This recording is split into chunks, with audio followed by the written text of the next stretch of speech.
Hi friends, எல்லாருக்கும் காலை வணக்கம். இன்றைக்கி அனைவருக்கும் விநாயகர் சதுர்த்தி நல்வாழ்த்துக்கள். நான் வடிகாலையே காலையில் கோலம் போட்டாச்சுமா வீட்டு வாசலில்.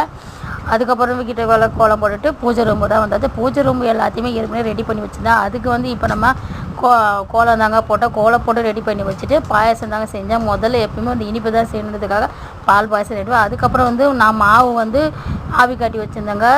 அப்போ உருண்டை பிடிக்கிறதுக்காக எல்லாம். அப்புறம் எள்ளு உருண்டை நான் கடையில் வாங்கி வைக்க மாட்டேன்ப்பா, வீட்டில் தான் எள்ளு உருண்டை பிடிச்சி வைப்பேன். வெல்லமும் எள்ளும் வறுத்து ரெடி பண்ணி வச்சிருச்சுப்பா. அதுக்கப்புறம் என் பசங்களும் எங்கள் வீட்டுக்காரர் போயிட்டு விநாயகர் வாங்கிட்டு வந்துட்டாங்கப்பா.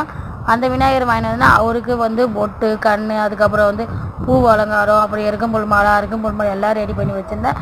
அவர் கொடை எல்லாம் ரெடி பண்ணி வச்சுட்டு அவர் ரெடி பண்ணி எல்லாச்சும் அவருக்கு தேவையானதை சுண்டல், வடை, எள்ளு உருண்டை, கொழுக்கட்டை, அப்புறம் ஆப்பிள் எல்லாம், அப்புறம் கம்பு, அப்புறங்க கரும்பு எல்லாமே வச்சுட்டாங்க. சூப்பராக படையல் போட்டாச்சு. படையல் போட்டவுடனே சாமியும் கும்பிட்டாச்சு. நல்லபடியாக சாமி கும்பிட்டாச்சு. என் பொண்ணு மணி அடிக்க எங்கள் வீட்டுக்காரர் சூரியபகவான் தீபாவளி காட்ட அதுக்கப்புறம் அப்படியே உள்ளே போனோம். உள்ளே போயிட்டு விநாயகர் தான் சூப்பராக அழகாக உட்காந்துருக்காரு, அவருக்கு ஒரு தீபாவளி பண்ணுவோம் சொல்லிட்டு சூப்பராக தீபாவளி ரெடி பண்ணி அவருக்கு தீபாவளி விநாயகருக்கே ரொம்ப ஹாப்பியாக இருந்திருக்கோம் போல். ஏதோ எங்களால் முடிஞ்சது நல்லா சூப்பராக. அப்புறம் நாங்கள் ஒரு நாள் தான்ப்பா விநாயகர் வச்சுருப்போம். அதனால் ஈவினிங் டைம் ஆயிடுச்சு. விநாயகர் எடுத்துன்னு போய் நாங்கள் N4 கடற்கரை பீச்சில் தாங்க போட்டு வர போனோம். எல்லாருமே நிறைய பேர் வந்திருந்தாங்கப்பா. அவருக்கு கூட்டமாக ஓரளவுக்கு பரவாயில்ல, கொஞ்சம் கூட்டமாக தான். நாங்கள் பேக் சைடு வந்ததால் கூட்டம் கம்மியாக தான் இருந்துச்சு. மெயினில் போயிருந்தால் கூட்டம் அதிகமாக இருந்துச்சு. ஸோ அதனால் விநாயகருக்கு கற்பூரம்லாம் காமிச்சோம். என் பசங்க எல்லாமே, எங்கள் வீட்டுக்காரர் எல்லாமே கற்பூரம் அவருக்கு காமிச்சாச்சு. அப்புறம் என் பசங்க விநாயகர் கூட ஒரு ஃபோட்டோ எடுக்கணும்மா, விநாயகர் நம்ம வீட்டிலே வச்சுனோம் ஒரே சொன்னாங்க.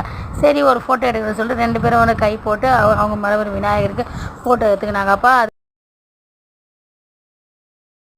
எங்கள் வீட்டுக்காரர் எல்லாருமே போயிட்டு கடலில் போட்டு வந்தாங்கப்பா. நெக்ஸ்ட்டு என்ன பார்த்தா, இன்றைக்கி என் பையனுக்கு பிறந்தநாள் இல்லைங்களா, அப்படியே வரும்போது விநாயகர்களுக்கு அர்ச்சனை பண்ணிட்டு வந்துட்டப்பா. அர்ச்சனை பண்ணி வந்ததுக்கப்புறம் என் பசங்களுக்கு கிஃப்ட்டு கொடுத்தாங்கப்பா. அவங்க ஃப்ரெண்டு கிஃப்ட்டு கொடுத்தான், பெண்ணு, கேட்ரேஜ் பெண்ணு போல். என் பையனுக்கு ஒரே ஹாப்பிப்பா. அப்புறம் 2 பெண்ணு கொடுத்தா, ஒரு பிளாக்கு ஒரு ப்ளூவு. அப்புறம் என் பொண்ணு கிஃப்ட்டு கொடுத்தா, அவள் சேர்த்து வச்ச காசில் கிஃப்ட்டு வாங்கி கொடுத்தாப்பா.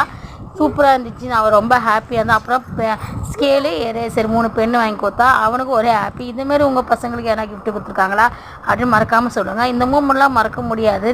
இந்த வீடியோ பிடிச்சிருந்தா ஒரு லைக் பண்ணுங்கள், ஷேர் பண்ணுங்கள். நெக்ஸ்ட் வீடியோவில் பார்க்கலாம்ப்பா. தேங்க்யூ, பாய்.